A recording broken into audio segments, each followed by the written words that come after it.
اور انہوں نے بھی یہ تسلی کروائی کہ جناب ہم زمین کو دیکھنے کی صلاحیت رکھتے ہیں اور ہمارے پاس ایسے آلات موجود ہیں کہ ہم اوپر سے ہی ماپ سکتے ہیں کہ کتنی گہرائی میں پانی ہے، پانی کی ڈائریکشن کس طرف ہے اور پانی موجود ہے یا نہیں۔ تو والی عراق نے کہا پھر تو معاملہ ہی حل ہو گیا، اس لیے کہ ہم ان کی ذمہ داری میں دے دیتے ہیں، یہ ہمیں بتا دیں گے کہ اس طرح کا کوئی معاملہ ہے یا شاید ہمارا ذہن یا ہمارا وسوسہ ہے، واہمہ ہے، اور اسے نظر انداز کر دینا چاہیے۔ کہتے ہیں کہ برطانوی انجینئرز نے اپنے تحقیقات کی، انہوں نے اپنے تمام آلات مشینیں جو بھی ان کی کیلکولیشنز تھیں وہ کیں اور کھدائی بھی کی۔ ان دونوں اجساموں کے پاس، ان دونوں قبروں کے آس پاس 20-20 فٹ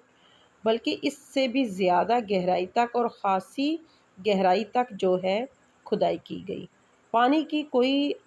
آثار نہیں ملے۔ جب پانی کے کوئی آثار نہیں ملے تو والی عراق مطمئن ہو گئے، کیونکہ اس کا جو آرگیومنٹ تھا کہ ہمارے واہمہ ہو سکتا ہے، وسوسہ ہو سکتا ہے، یہ کیسے ہو سکتا ہے کہ یہ معاملہ اس طرح سے ہو، اس کی تصدیق ہو گئی۔ اس نے کہا کہ دیکھیں دنیا کی جدید ترین لیٹسٹ آلات، جدید ترین ٹیکنالوجی، جدید ترین مشینری اور بہترین انجینئرز بھی اس چیز کی تصدیق کر رہے ہیں کہ ایسا کوئی معاملہ ہو ہی نہیں رہا، تو ہم کس لیے قبر کھولیں۔ مفتی اعظم عراق کے ڈٹ گئے، انہوں نے کہا کہ جناب مجھے صحابی رسول صلی اللہ علیہ وآلہ وسلم کا حکم ہے، میں روحانیت معاملات پر یقین رکھتا ہوں، میں یہ درخواست کرتا ہوں کہ آپ قبر کی کشائی کی اجازت دیجیے، قبر کھول لی جائے اور دیکھا جائے کہ کیا معاملہ ہے۔ اب جب یہ معاملہ اس طرح سے زیر بحث آیا تو تمام عالم اسلام کے لیے یہ ایک بڑا مسئلہ تھا۔ اس زمانے میں ابھی اتنا میڈیا ایڈوانس نہیں ہوا تھا، لیکن اس کے باوجود ٹیلی ویژن اور بہت سارے لوگ میڈیا کے ذریعے ایک دوسرے سے منسلک جو ہے، اخباروں کے ذریعے سے، جرائد کے ذریعے سے، رپورٹنگ کے ذریعے سے انفارم ہوتے تھے۔ بہرحال 135 ممالک کے وہاں پر نمائندے موجود تھے۔ جب پوری دنیا میں خبر گئی تو مسلمان جوگ در جوگ جس تک یہ اطلاع پہنچی، جو آ سکا وہ موجودہ 135 رہ بلاک کے نمائندے مختلف ممالک سے مختلف طرح سے وہاں پر آئے۔ ان سب کی موجودگی میں قبر کشائی کی گئی، دھڑکتے ہوئے دلوں کے ساتھ، پریشانی، تشویش کے ساتھ۔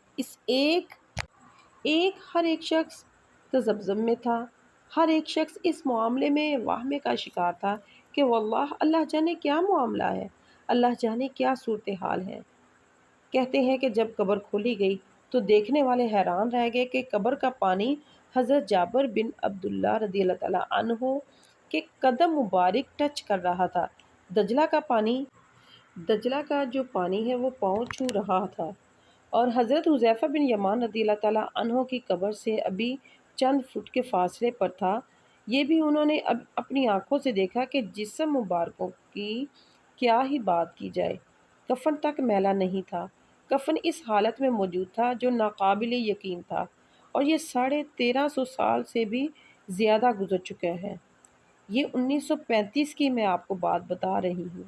تو ایک جاپانی رپورٹرز نے وہاں پہ لکھا تھا کہ میں نے جو اپنی آنکھوں سے دیکھا میں یہ بیان نہیں کر سکتا، اور آج مجھے اس خدائی واحد پر یقین آ گیا کہ جس کے ماننے والے زمین جو ہیں ان کو نہیں کھاتی، جس کے ماننے والوں کے ساتھ اس طرح کا معاملہ ہوتا ہے کہ اس طبی اصول ان کے اوپر لاگو نہیں ہوتے، اس رب کو آپ طبی اصول اور قوانین کے ذریعے کے